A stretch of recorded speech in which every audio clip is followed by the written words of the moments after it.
Morning student, आज की class में हम एलिप्स बनाने की नई विधि के बारे में पढ़ेंगे। इसके पहले हमने आयताकार विधि रेक्टेंगुलर मेथड पढ़ा था, कॉन्सेंट्रिक सर्किल मेथड पढ़ा था, ठीक है, और डायट्रिक्स एवं फोकस मेथड भी हमने यहाँ पे पढ़ा था। 3 विधियाँ हम यहाँ पे पहले से पढ़ चुके हैं। 4 सेंटर मेथड भी पढ़ चुके हैं। 4 विधियाँ हो चुकी हैं हमारी, ठीक है ना, एलिप्स बनाने की। आज हम पढ़ेंगे पैराबोला बनाने का मेथड। किस विधि के द्वारा? कॉन्सेंट्रिक पैराबोला डायट्रिक्स एवं फोकस मेथड द्वारा, ठीक है।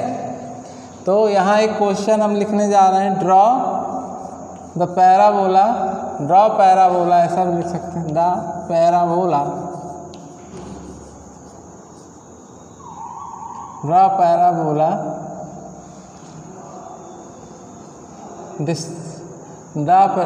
parabola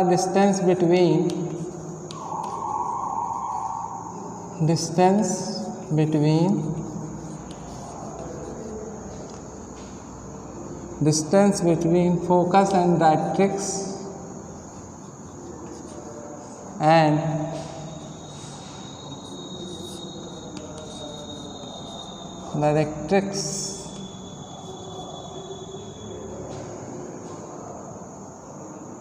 is equal to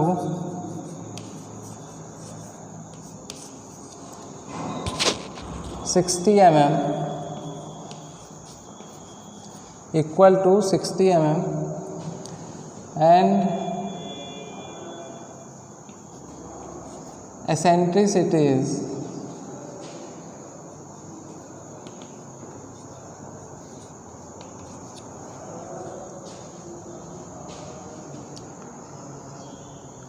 हमको जानकारी है कि पैराबोला में जो वैल्यू होती है वो एसेंट्रिसिटी की कितनी रहती है। तो एसेंट्रिसिटी नहीं दिया रहेगा आपको, 1 रहता है। एक्चुअली क्या है, ई जो रहेगा आपका वो कितना रहेगा, ई इक्वल टू 1। मतलब जो हमने आपको फार्मूला बता रखा था, क्या फार्मूला बताया है एसेंट्रिसिटी का, इक्वल टू नाभि से बिंदु की दूरी बटे नाभि से बिंदु की दूरी बटे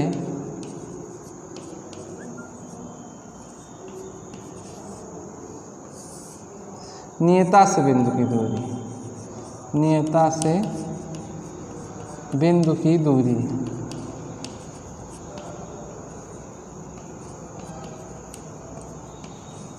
ठीक है। नाभि से बिंदु की दूरी बटे नियता से बिंदु की दूरी। नाभि मतलब फोकस, ठीक है, ये फोकस को हम नाभि बोलते हैं, डायट्रिक्स को हम क्या बोलते हैं, नियता बोलते हैं। लास्ट क्लास में भी हमने बताया था, यहाँ पे पॉइंट जो कर्व का पॉइंट है आपका, ये आपका फोकस है और ये आपका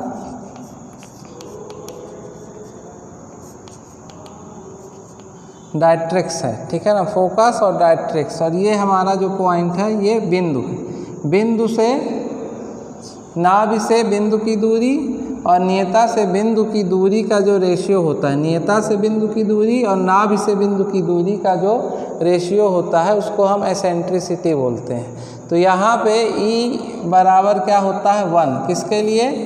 पैराबोला के लिए।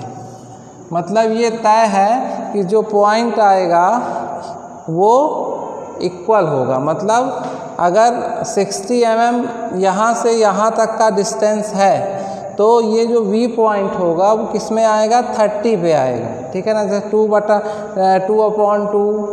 3/3, इस तरह से इसका रेशियो बनेगा। इक्वल जो पार्ट ऊपर होगा वही पार्ट नीचे, इक्वल पार्ट्स पे होंगे, तभी जो हमारी वैल्यू आती है एसेंट्रिसिटी की वो 1 आएगी, ठीक है। तो चलिए आइए बनाना सीखते हैं। सबसे पहले हमको करना क्या है, एक सीधी लाइन 90 डिग्री खींचनी है और एक 90 डिग्री पर उस पर लाइन बिल्कुल वर्टिकल लाइन इस तरह से। अब यहाँ से यहाँ तक की जो डिस्टेंस आएगी वो कितनी आएगी, 60 आएगी। मतलब नाभि से नियता की दूरी कितनी, 60। जो हमारा वी पॉइंट आएगा वो कितने में आएगा, 30 में आएगा। ये 30 mm पे आएगा, 30 mm पे। ठीक है, 30 mm पे क्यों आएगा, क्योंकि हम बनाने क्या जा रहे हैं, पैराबोला। और पैराबोला में क्या होता है, E = 1 होता है। ठीक है, इसके बाद हमको क्या करना है, इसके बाद हम यहाँ पे एक लाइन खींच देंगे सीधी, जिससे हमको ये पता रहे कि हमको जो कर्व बनाना है यहीं से होके बनाना है। और 1 2 3 F, फिर 4 5 6 ऐसे हमको पॉइंट ले लेने हैं इक्वल डिस्टेंस में, बराबर दूरी पर। ठीक है, इसके बाद हम क्या करेंगे, हमारा ये O पॉइंट है, O और 1 का चाप लेंगे। चाप कौन कौन से होंगे, O1 चाप = हमको चाप कौन कौन से लेने, O1 O2 O3 OF O4 O5 O6 O6 तक इस तरह से हमको चाप लेने। ठीक है, इसके पहले हमको क्या करना पड़ेगा, यहाँ पे एक वर्टिकल लाइन सीधी बिल्कुल समानांतर रेखा खींच देंगे। किसके समानांतर खींचेंगे, डायरेक्ट्रिक्स के समानांतर, नियता के समानांतर। ठीक है, 90 डिग्री पे इस तरह से हमको लाइनें खींच देनी।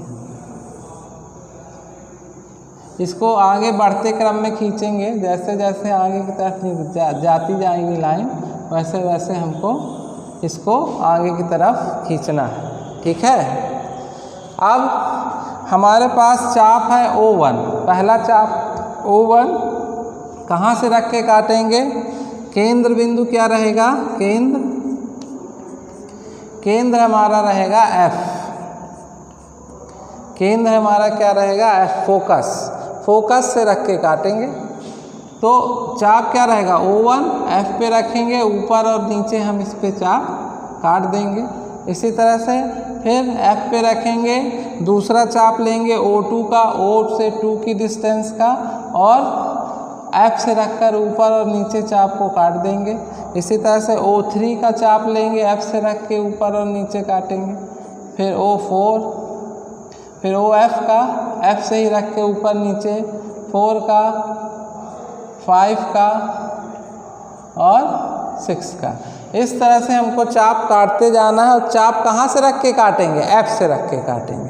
फिर हम फ्रेंच कर्व की सहायता से या फ्री हैंड इस आर्क को मिला देंगे तो हमारा पैराबोला बन जाएगा। ठीक है, बहुत ही आसान है, एग्ज़ाम में आपके कई बार आया हुआ है, बहुत इम्पॉर्टेंट क्वेश्चन है, बहुत इजीली आप समझ सकते हैं। इस पे आपको एसेंट्रिसिटी नहीं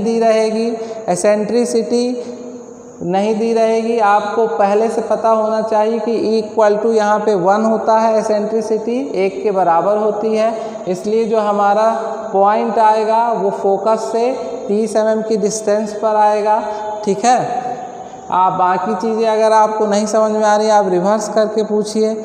ठीक है, तो आपको वीडियो कैसा लगा ये ज़रूर बताएं। इसके अलावा ज़्यादा से ज़्यादा लोग इसको देखें, शेयर करें, सब्सक्राइब करें, जिससे ज़्यादा से ज़्यादा ITI स्टूडेंट को फ़ायदा हो सके। अगली क्लास में हम फिर मिलते हैं।